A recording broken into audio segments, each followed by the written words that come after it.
दोस्तों, क्या आपको पता है कि बिना सीमेंट के ताजमहल कैसे बनाया गया?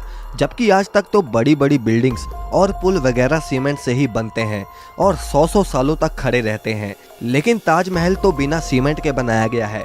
तो फिर कैसे वो करीब 350 सालों से इतनी मजबूती से खड़ा है? फिर चाहे कितना ही बड़ा भूचाल आ जाए, चाहे कोई भी नेचुरल डिजास्टर हो जाए, ताजमहल वहीं का वहीं खड़ा है। आखिर कैसे? और क्या आपको पता है कि उस समय ताजमहल कितने रुपयों में बनाया गया होगा? क्यों ताजमहल को यमुना नदी के किनारे बनाया गया? और साथ ही में आप ये भी जानोगे कि क्यों ताजमहल में आज तक लाइट्स नहीं लगाई गई। बस आप वीडियो के लास्ट तक हमारे साथ बने रहिए और नए यूज़र इस चैनल को सब्सक्राइब जरूर कर लेना। तो चलिए वीडियो को शुरू करते हैं। दोस्तों, हर साल लाखों की संख्या में लोग इस अजूबे को देखने आते हैं। आपको इसकी हिस्ट्री का तो पता ही होगा कि कैसे शाहजहां ने अपनी बेगम मुमताज के लिए इतना बड़ा मोनूमेंट खड़ा कर डाला।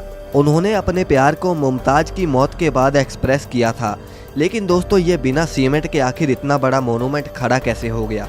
जबकि सीमेंट का आविष्कार 1824 में एस्परिन नाम के एक इंटेलिजेंट इंसान ने किया था, जो कि इंग्लैंड में रहते थे, और इन्होंने ही दुनिया का सबसे पहला सीमेंट का कंपनी बनाया, जिसका नाम था पोर्टलैंड सीमेंट। और ताजमहल का कंस्ट्रक्शन 1631 में शुरू हुआ और 1648 में जाकर ख़त्म हुआ, लेकिन बिना सीमेंट के ही ये खड़ा हो चुका था, जिसे आज तक एक भी खरोच नहीं आई।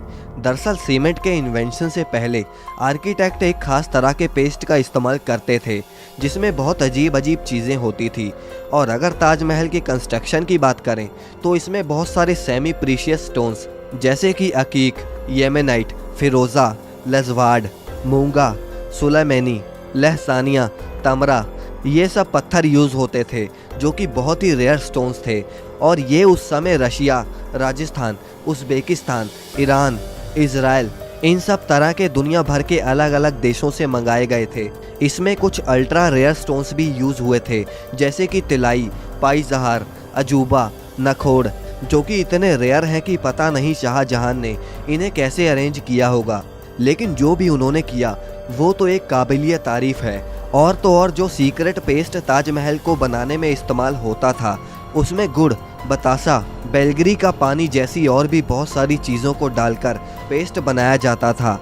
और ये पेस्ट सीमेंट जितना ही स्ट्रॉन्ग होता था। दोस्तों, जहां बुर्ज खलीफा की नींव बड़े बड़े स्टील के पाइप से रखी गई, वहीं ताजमहल की नींव लकड़ियों से रखी गई थी। अब आप कहीं ये तो नहीं सोच रहे कि भला लकड़ी की नींव 370 साल से कैसे चल रही है?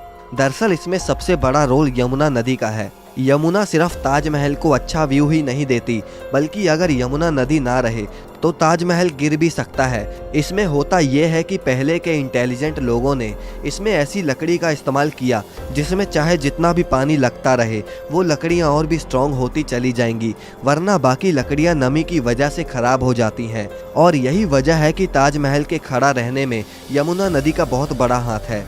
और अगर यमुना नदी सूख गई तो ताजमहल भी उसके बिना खड़ा नहीं रह पाएगा। अब दोस्तों, आपने देखा होगा कि ताजमहल के आसपास के चारों मीनार एक दूसरे से परपेंडिकुलर खड़े नहीं हैं।